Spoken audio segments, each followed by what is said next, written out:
Hi Libra, this is Jov. Welcome po sa ating channel. By the way, Libra, this is your monthly Gabay Tarot reading ngayong February 2026. Gamitin ang reading na ito bilang gabay lamang. Tandaan, Libra, ito po ay general reading.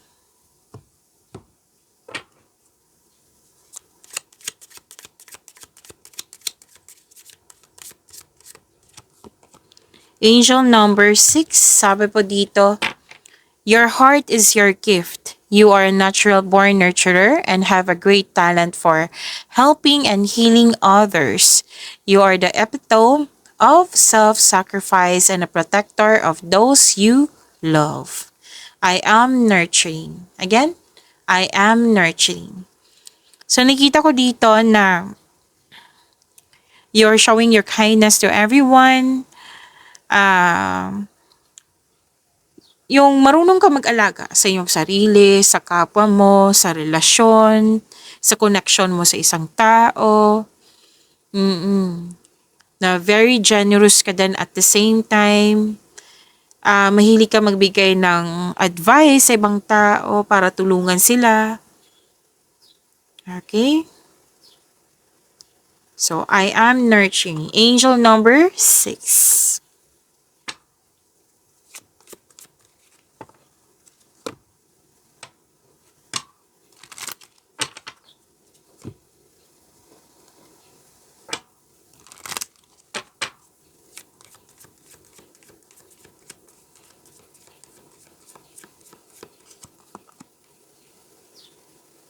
Okay. Nourish your body with high-vibing energy.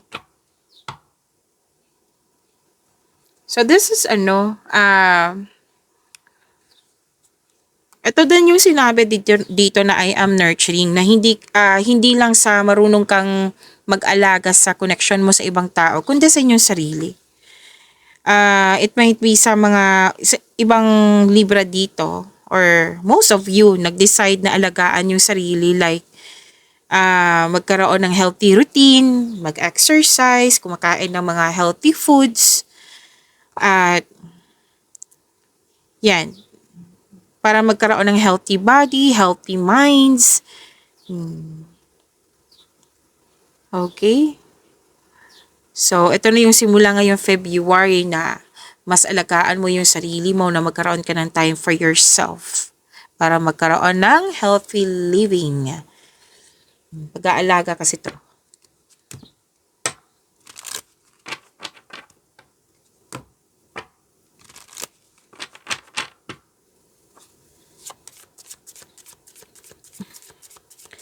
Maraming salamat po sa mga hindi nag-skip ng ads. Subscribe na po kayo sa ating channel at click bell notification para updated po kayo sa bagong video natin. Para sa mga gustong magpa-reading po, comment po kayo ng personal reading and check my reply sa comment section.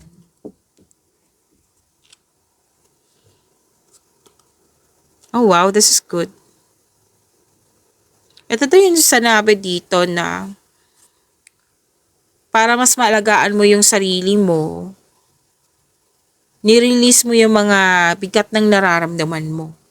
Mga past emotions, old emotions, yung mga grudges, yung mga negative thoughts, nirelease mo na pinalitan mo ng positive thoughts. Yung mga ginagawa mo dito na magkaroon siya ng healthy routine, like kumakain ng healthy foods, mag-exercise, yung hindi na tama na yung tulog, like dati 3 hours lang yung tulog, ngayon magna 9 hours na yung tulog every day. Yan. So may transformation kasi ako nakikita dito, na gusto mong nag-decide ka na alagaan mo yung sarili mo. Nakikita ko nga dito na mas nirelease mo tong mga negativity para magkaroon siya ng recovery, magkaroon ng healing. Gumagawa ka ng action dito at dito din sa dalawang card na ito. Action kasi to. And ang ilan sa inyo nagkaroon ng grounding, meditation, nagkaroon ng anong tawag nito? Nag-connect sa nature, sinuko nyo lahat yung worries nyo kay God, at nagkaroon ng spiritual growth and personal development. May nakita rin ako ditong grupo ng tao, and I believe this is your family, na very supportive sa'yo. Or kung hindi man family, pwedeng grupo ng tao nga na very supportive sa'yo. At may new beginning. Ang ganda ng new beginning na ito kasi sinabi po dito na may change for the better. Kaya sa mga nag-alala dyan sa new beginning, change for the better po ito. At makaka-receive kayo ng magandang balita. Actually, dalawang card po mismo nagsabi dito na makaka-receive kayo ng news or information na kinonfirm din dito sa isang card mo na this is good news. At makaka-receive kayo ng balita na may ikakasal, kasal, may nanganak, may buntis, oo. At nagkikita ko rin dito na may paglilipat sa malayong lugar or di kaya may connection sa malayong lugar. Pero most likely paglilipat to paglilipat ng lokasyon. At makaka-receive kayo ng malaking pera. Libra. Ang ganda. Malalaman mo din yung totoong intensyon ng isang tao sa iyo. So claim niyo po, ang ganda nito, Libra.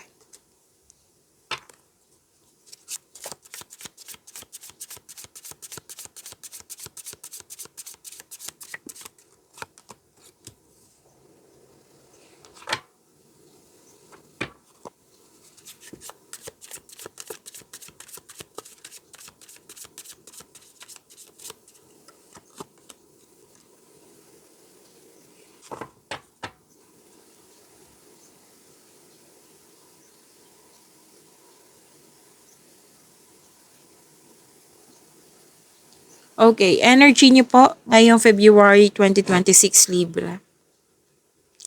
Emotional stability, empathy, may nahon, matured, mapagmalasakit, maaari ding emotional, nagsasat ka ng boundaries or guarded ka. Guarded ka pero concerned ka pa rin sa surroundings mo. May nakita ko dito para sa mga single to na may tao dyan na pwedeng naligaw sa'yo or niligawan mo na nawiwirduhan ka. Oh, ang weird naman ng taong ito. Bakit hindi ko siya maintindihan? Yan. So, kung makilala mo siya, sabi ng card, kung makilala mo siya ng mabuti, may potential na magkaroon siya ng deep love. Na malalim talaga yung taong ito na, yes, potential for deep love yung sinasabi dito.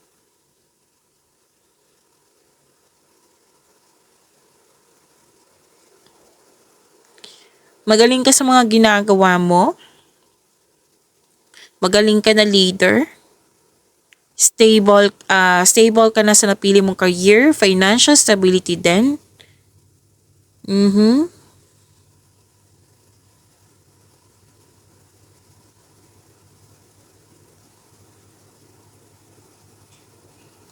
Nagkaroon ng pagkakaisa, nagkaroon ng divine timing. May katahimikan, may nagtutulungan, dalawa kayong nagtutulungan, may realization na magaganap. And please know that you are divinely guided, Libra.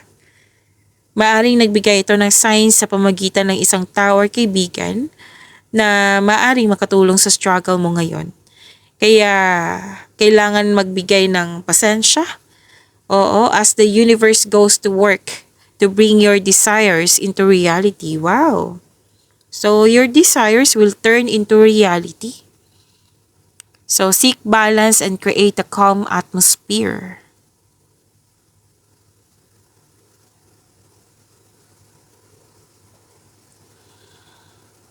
May nakita ko dito masungit na tao or sensitive. Pero natuwa ako sa nakita ko dito kasi bibigyan mo siya ng mahabang pasensya.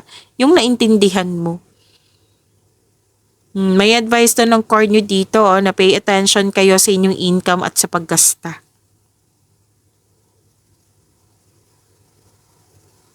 Sa buhay pag-ibig, may advice ang card dito na lalo na sa mga single na huwag magmadali na magkaroon ng relasyon. Pero yung sinabi kanina, di ba, na huwag kang mag-alala kasi may ibibigay talaga yung tadhana sa iyo. Oo, may nakatadhana. So, trust the divine timing. May tao talagang nakatadhana sa iyo.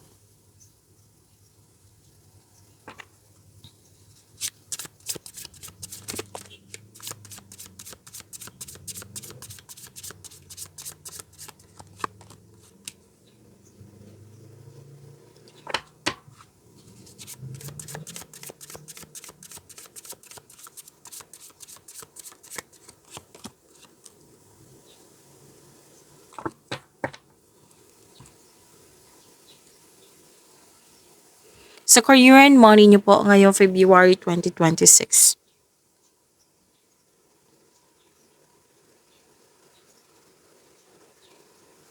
Okay, take time, advice po ito ng card niyo po. Take time at magkaroon ng matibay na plano. Oo, kasi ang ilan sa inyo na gustong pumasok or pumasok sa career, magpumasok sa negosyo. May nakita kong ganyan. Pwede din na natagalan ka sa paggawa ng desisyon kasi ayaw mo magkaroon ng negative outcomes. Iniiwasan mo na magkaroon ng failure. Oo. Na ayaw mo talagang sa pipiliin mo, gusto mo perfect. Gusto mo yun na hindi siya dapat magkakamali. Kumbaga, guarded ka. Para matulungan kayo, gawa kayo ng konkretong plano. Pero ang ilan nga sa inyo dito na nag-gather ng factual information, so ask your mentor. Yung mga may alam sa inyong business industry, sa inyong mga ginagawa. And this card advise you na don't hesitate too long. Makinig kasi yung intuition, choose options that make sense on a gut level.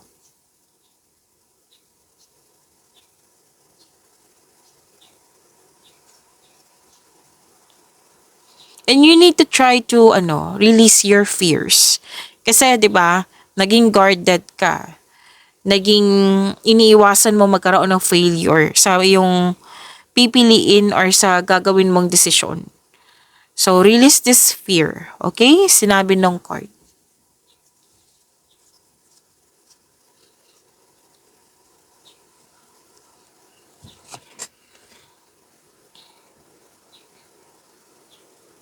Dalawang card kasi nagsabi dito, Libra, na kailangan talagang i-release mo tong mga nakaraan. Kasi ang fear na buo ito nang dahil sa mga nangyari sa nakaraan na hindi mo nagustuhan, pwedeng trauma ito. So instead what I meant is mag-focus ka sa pag-release sa nakaraan at mag-move forward kayo into a new and more successful period. Yes, acknowledge for your success is coming. Basta i-release mo tong fear ha. May success na parating sa inyo. Magkakaroon po ng financial growth. May financial growth na magaganap.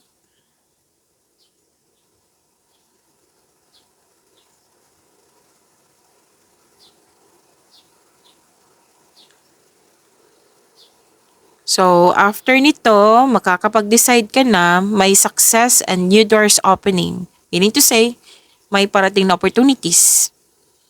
May fear pa rin ako nakikita eh. So, kailangan mong i-release tong fear na ito. Increase confidence, yan. Alam nyo ba, itong opportunity na ito na nag-alinlangan kayo, para mawala tong alinlangan na ito, kailangan nyong gumawa ng konkretong plano. Yung sinabi ko kanina, mag-gather kayo ng factual information, magbasa, mag-research. Para makabuo kayo ng konkretong plano, para mawala na tong hesitation na ito. Doubt, fear, yan. Kasi ito yung nakikita ko sa dalawang card ni ito. And mag-focus kayo sa opportunity. Kung pwede, tanggapin nyo. Basta as long may konkretong plano na kayo. Syempre, para confident ka. Kasi sinabi ng card dito ay na i-accept nyo po yung binigay na opportunity sa inyo. Face it with confidence. Kasi alam na alam mo yung gagawin mo eh. Nagkaroon ka ng alinlangan kasi, yun nga, sinabi ko kanina na ayaw mo magkamali sa pipiliin mong desisyon. Alam nyo ba, kung tatanggapin mo itong opportunity na ito, may nakita ako ditong potential na magiging successful. So, galingan nyo sa paggawa ng konkretong plano. Galingan nyo na yung opportunity na binigay sa inyo na magkaroon siya ng positive outcome. Kasi kung magkakaroon siya ng recognition, dadagsa yung opportunity sa iyo. Kasi sinabi dito na increase prosperity ito. Okay? Itong opportunity naman na binigay sa inyo, increase prosperity ito. So, wag mong palampasin itong pagkakataon na ito. Posibleng dagdag trabaho to or dagdag kaalaman.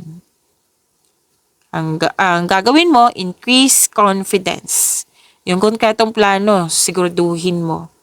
Kasi this will lead you to grow and expand. Work your skills. Oo. So, sinabi pa lang dito, next level ka na ng prosperity. For me, this is an answered prayer Kasi binigay sa iyo yung tools na kailangan mong bigyan ng aksyon. Yan. Binigay sa iyo na kailangan mong bigyan ng aksyon pagyamanin mo para magtagumpay.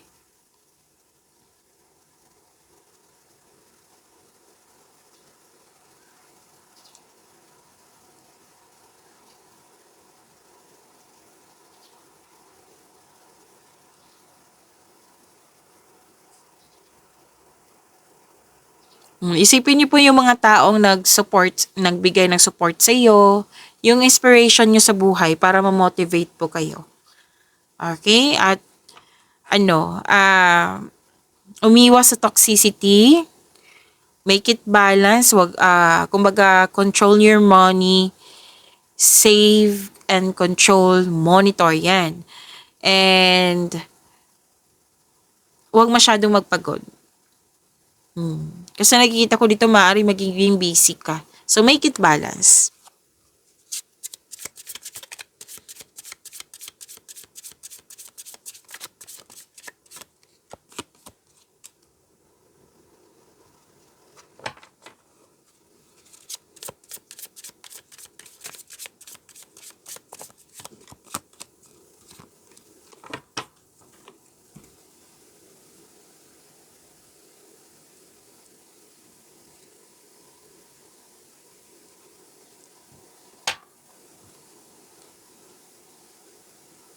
By the way, huwag niyong kalimutan na mag-subscribe sa channel natin at i-click yung bell notification para updated po kayo sa reading natin.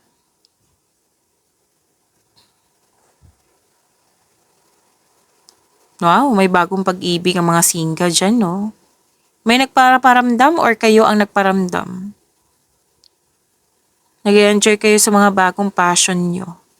Para sa mga relasyon, may sasabihin nung makatanggap ka ng mensahe mula sa inyong partner na mag-set kayo ng date or outing. May family outing din dito. May nakita ko family outing. May gustong mong humingi ng sorry sa'yo.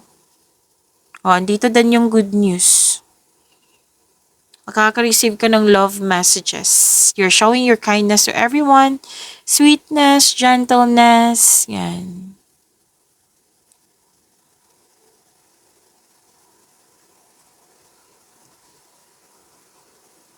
Masusunod yung gusto mo, desisyon, ideas, or plano. Kampante. Yan yung nakikita ko dito. Kampante sa inyong sarili or kampante sa inyong relasyon.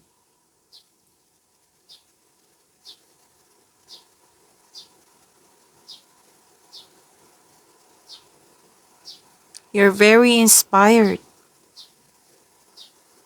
Okay. Sa relasyon dito, may gustong buo na ng pamilya. Pwede din na magdagdag anak. Yes, may nakita kong ganyan. At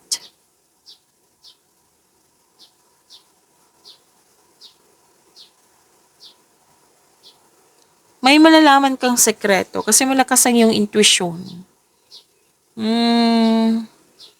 Sa amin ng card dito, instead mag-overthink, instead of mag-overanalyze, magtiwala sa inyong sarili, magtiwala sa inyong relasyon.